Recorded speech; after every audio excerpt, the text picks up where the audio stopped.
Hey there everybody, it's Mike DiLisio, and today I'm going to be reviewing In Too Deep from designers Josh Capel and Daryl Chow and publisher Burnt Island Games. In Too Deep, you are playing as an agency who is trying to foil the plot of nefarious criminals who are skulking throughout the city, and you're doing this by hacking into their brains and trying to influence their behavior. Well, that's a very interesting theme, and this game has a pretty interesting look. No better way to find that out by looking at it on the table. So let's head over to the table. I'll give you a general overview on how the game plays, then we'll come back here and I'll let you know what I think about it.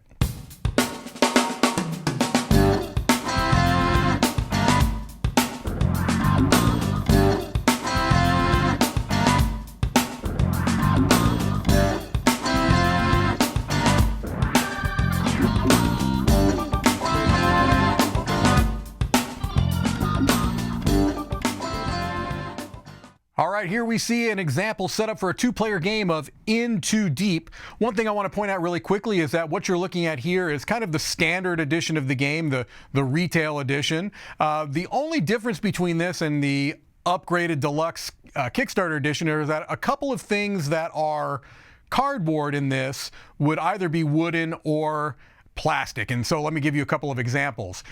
These little cardboard tokens in the middle would be wood in the deluxe edition of the game, screen printed wood. And these criminals that are around the outside of the board here, that are cardboard standees in this edition of the game, would be replaced by miniatures in the deluxe edition of the game. And there are some colored bases that come with these as well. So that's really about it. Otherwise, everything in the game is as you would see here, no matter what edition of the game you get. So, what are you doing? Well, in Too Deep, as I mentioned, you have criminals that are running around the city, and you are trying to kind of defeat their plots and plans by hacking into their brains and influencing their behavior as best as you can. And so, since this is set up as a two-player game, we have 5 criminals on the board. You could choose which ones you want, or you can randomly select them. We did not use all the criminals here. Here you can see some that we did not choose for this game. They have different abilities that you can potentially trigger throughout the game. And on the backside, those are the player aid cards, which are nice. So what are you going to do on your turn? Well, let's look at one of these player aid cards to kind of walk us through it. The first thing you're going to do is, if you are not hooked into any criminals, you have to hook a criminal. So at the beginning of the game, you're not going to be hooked into any criminals. Let's say, for example, I wanted to hook into this mechanic. I would take their tag, their hook tag, and I would place it on my board here. You've got a spot for 3. Let me show you one up here close. It doesn't have anything on it. You have a spot for 3 hook tags. So you could be hooked into multiple criminals. If you ever are simultaneously hooked into 3 criminals, you're going to gain one of these cards, which are kind of like corruption cards. That's not exactly what they're called, but they kind of work that way. And so when you hook into a criminal, you then are going to gain grip. That's the next thing it says here. Gain grip with all of your hooked criminals. So in this case, I'm only hooked into the mechanic, so I would move my token forward 1. Along the top here, you've got this kind of a track, all right? And there's a couple of things to denote on it. When you get into this second kind of region here, the light gray, and I just dropped it. When you get into that location, you can then do the power of that criminal. So in the case of the mechanic, if I was into that region, now I would have this ability. I can consider her carried item to be the other item of the same type for the purposes of completing crimes. So each of these criminals have different abilities that you can trigger if you are in that central part right here. If you get into this part with any particular criminal, what that's going to do is give you an extra action that you can spend to take an extra action on your turn. You always are going to have standard 2 actions. So you hook into a criminal, you gain grip, and then you can perform 2 actions. So let's just look really quickly at what the actions are. First, you can move. You can move one zone in either direction, clockwise or counterclockwise, but you can never move through a blockade. So if I had hooked into the criminal or into the mechanic, I can either move to Riverside or to the parish from Ion Heights, where it started randomly. You see these two red markers there? Those are blockades. You cannot move through blockades. All right? The other thing you can do is you can pick up an item that's loose in your zone. So in the case of the mechanic here, he happens to be in a spot with this green money token, so I could pick up that item if I wanted to do so and kind of stand on it. All right. The other thing I could do is use the power of a zone as long as there is no heat there. So each one of these zones has a particular power that you can activate if there is no heat. Heat are represented by these yellow cylinders that you see there. So right now in Ion Heights, I could activate this zone's power. If I did that, if I were to activate this power, what I do is I do whatever it says, and then I would take one of the heat from the other locations that have it and take one from each and put it there. And now this zone can't be activated until all the heat has been removed from it. The other thing that you could do is you could just gain a grip with one criminal you can control. So I can, if I wanted to, I can gain an extra grip with the mechanic. Why are you doing these things? The reason why you're doing these actions, moving around the board, potentially picking up items, activating the powers of the particular zones, is that your objective in the game are to try to complete story crimes, okay? And so that's what it talks about here. You can, after you spend your actions, you can complete a story crime, and then anytime on your turn, you can also complete a side crime. And then the end of your turn is ditching and drawing cards. So if you don't like the crime cards that you have, you can discard them at the end of your turn and get some new ones. But let's take a look at a couple that were randomly given to me. All right. So this is a level 1 crime, tools for the job. So it's going to give you a list of requirements to complete this successfully. It says you must be in Riverside with at least 3 items. Move one of the items to the first zone clockwise that has 0 items. What that means is that this text that's in red is what happens if you successfully complete it. So I would have to be in Riverside with a character I'm controlling. So let's say that I was controlling the mechanic. I had been able to move items into this area. So let's say that this is what it looked like at the end of my turn. I'm in Riverside, and when I say I mean the mechanic, because that's who I'm hooked into. I could theoretically also have been hooked into the drone jack. Let's say that I had gained that criminal's power or had gotten access to that criminal earlier. Now I am both of those characters. So you must be in Riverside with at least 3 items. Well, that is true. That is a true statement. And so that means that I can complete this story crime. Then I would do whatever it says in red, which is move one of the items into the first zone clockwise that has 0 items. So I could pick any one of these and move it over to Ion Heights because there are no items there. All right. Once you have completed a story crime, you always are going to have a choice. You're going to have a kind of a risky choice here in red, or a more measured or not as risky choice. And you're going to have different rewards depending upon which you choose. All right. The main difference is that on the riskier choice, you're usually going to get more points, but you're going to get more of these potentially dangerous cards, all right, which are these cards here.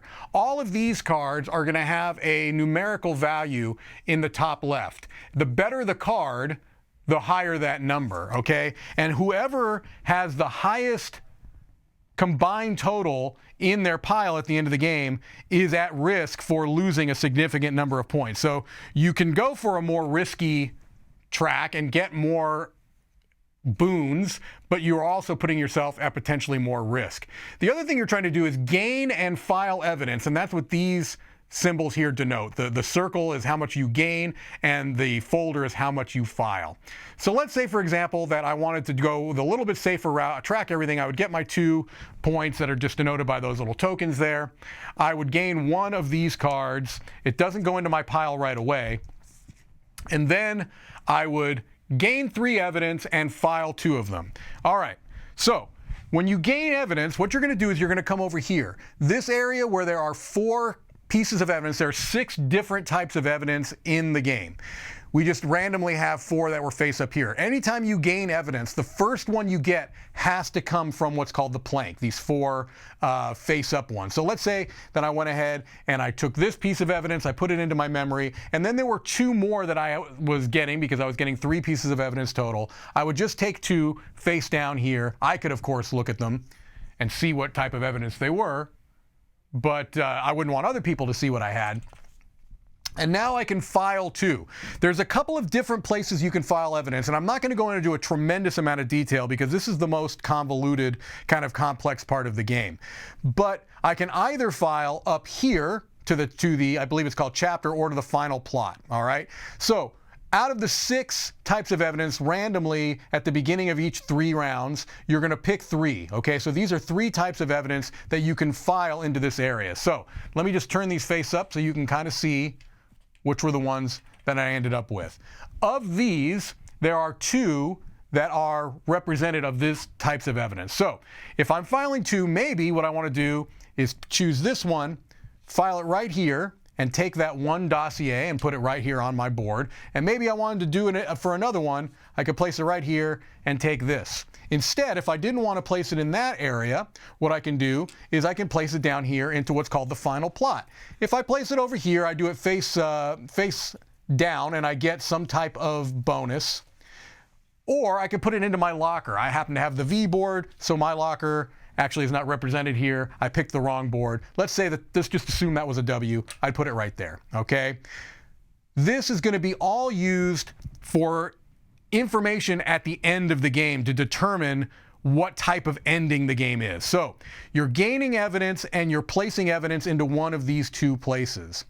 At the end of the round, after everyone has after all of these have been cleared off, you would then replace this. The end of a chapter, I think that is what they're going to call it, is triggered when you cannot refill to the plank. What you're then going to do is you're going to check a couple of things. You're going to check, has this been successfully completed, meaning that all of the dossiers have been replaced by evidence and put in the boards. If so, then you're going to get bonuses for the people that have the dossiers. If not, you're going to get a penalty, and those bonuses and penalties get more accentuated or larger as you move on through the game. Okay? There are 3 kind of chapters, 3 main rounds in the game. At the end of the game, a couple of things are going to happen. You're going to, and it tells you this right on the card here, okay?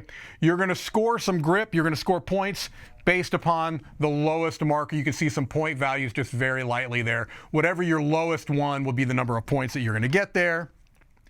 And then you're going to find out who went in too deep, all right? So this is a big part of the game. Everyone's going to count up the amount of corruption. Remember those cards I showed you, the amount of numbers, minus tolerance, because throughout the game, you could gain these tokens that are going to subtract the number of total corruption you have at the end of the game, all right? And then you check if the final plot was foiled. And what that's going to do, or how you're going to do that, is, again, based on player count down here. And this shows you that if you have at least 3 of 3 different types of evidence, then the plot was foiled, okay? So of the 6 types of evidence, if you have all within all of the different evidence that have been put throughout the game down here, if you have 3 of 3 different types, then the plot was foiled. And if that's the case, whoever had the most corruption is going to lose points equal to that corruption. So if the plot was foiled and somebody had 17 corruption and the person that had the most corruption had 17, they're going to lose 17 points. All right? If it's not foiled, then you don't have to worry about that, and whoever took the most corruption is also potentially getting a lot of other boons because there's some set collection that you have on these cards. There are ways to get more evidence that are going to count towards your totals because you get point values based upon the number of different types of evidence. That's going to determine how much each one is worth if it's left in your memory at the end of the game.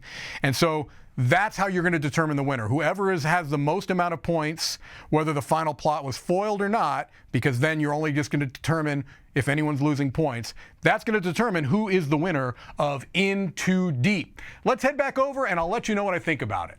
Okay, so hopefully that gives you a pretty good idea on how In Too Deep plays out. I did not go into a tremendous amount of detail, especially on that final scoring, because I'll be talking about that a little bit later in this review, but it's not something that lends itself to a 30-second soundbite explanation. All right, well, the first thing that I want to do is talk about some benchmarks. These are some high-level ideas, some things that I like to consider when I'm looking at if a game works well for me or not. The first thing I like to talk about is setup and teardown.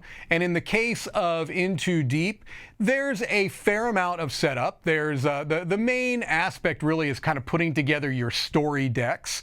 That's not a tremendously long process, but there's a little bit involved.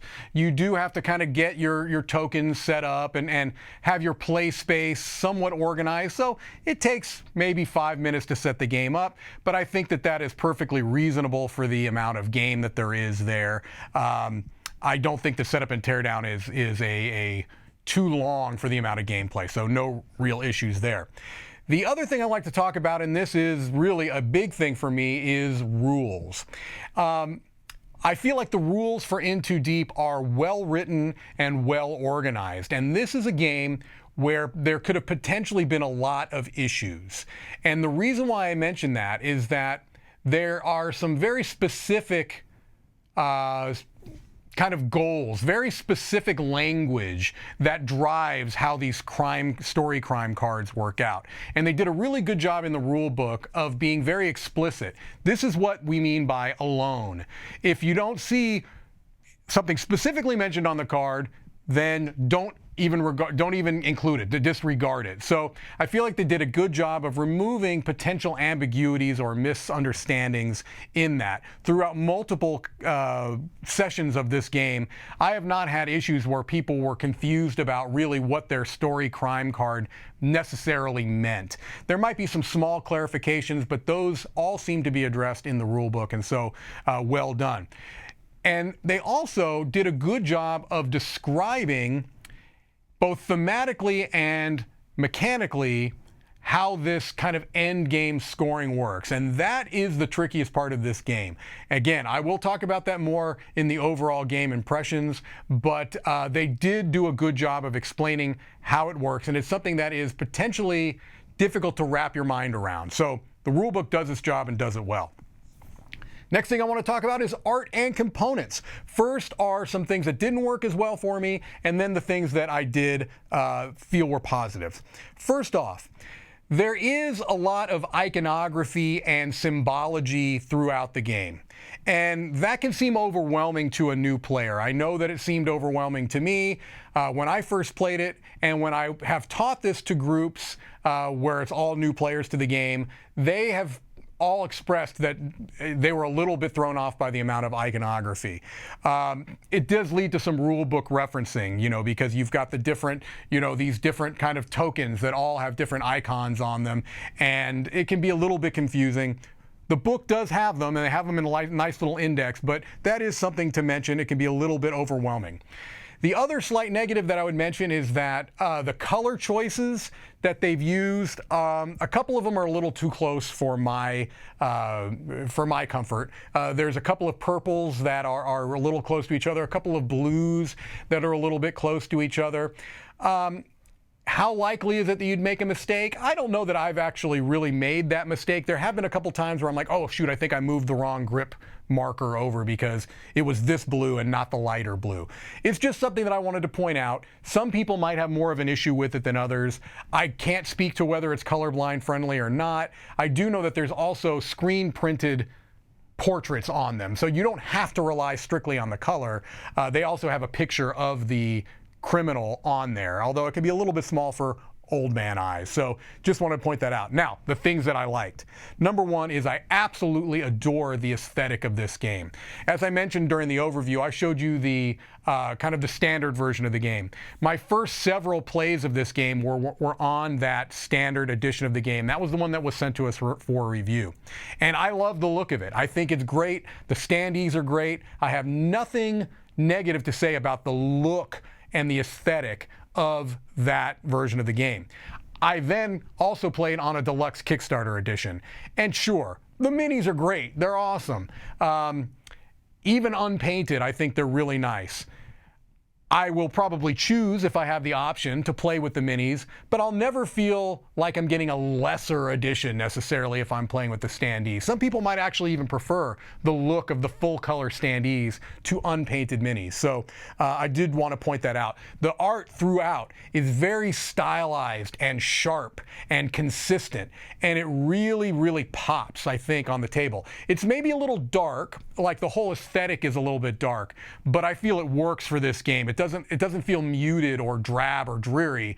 It really still has some really nice impact, some table impact, and so I really do like the look, the aesthetic. It helps draw into this unique theme, which is another plus, I think, for the game. All right. So overall game impressions. Again, I'll start with a couple of things that didn't work as well for me, and then the things that I liked. As I've alluded to and mentioned a couple of times, the end game scoring in Too Deep is obtuse and hard to explain the first time you play it. This is almost one of those games where I feel like you're not going to really know how it works until you've played through one full game.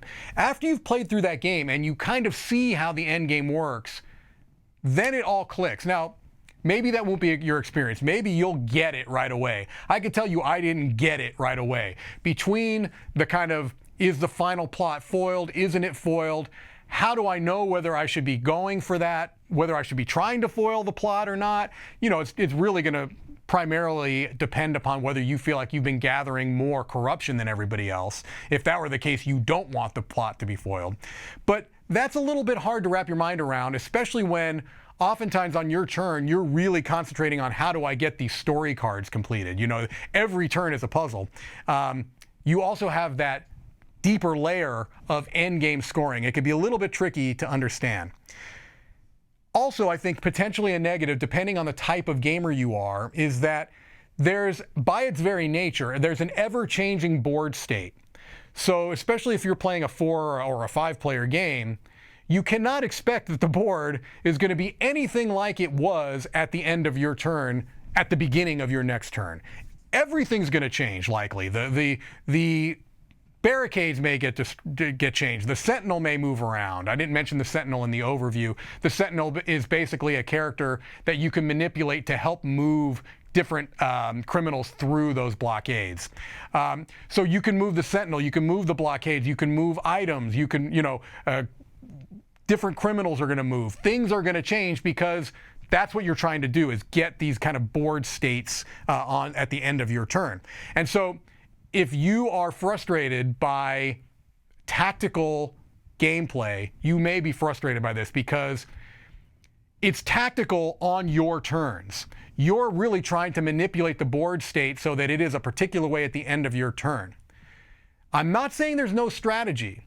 The strategy really is in those long-term things that I was talking about. The strategy comes in, do I want to try to foil the final plot or not? How often do I go for the risky versus the less risky rewards on those story cards? Those to me are longer-term strategical decisions. But every turn is a tactical puzzle, okay? And so if that's not your kind of jam as a gamer, keep that in mind that it may not work for you. Now, the things that work for me really well. The game feels very, very unique. I can't think of another game that I've played that is quite like this. Now, I have played puzzly games. I have played games where you are trying to achieve particular kind of objectives. Sure, we've all, many of us have played those types of games. But they've never felt quite like this.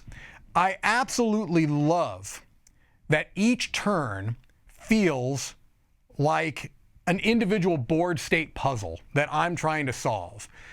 That's for me as a gamer. I like those types of games. I'm more of a tactical gamer than I am a strategic gamer. I'm just putting that out there. I've said it before, but I'm going to reiterate it for this review. I like games that have a unique puzzle each turn, and that's what this does in spades. That to me is the meat of the game, is trying to take a situation where you feel like you have no chance. So one of the things I like about this game is that it allows you to pull off some really clever moves where you are looking at your story crime card, especially if you get into those level 2 or level 3 cards, which get more complicated. They're harder to pull off.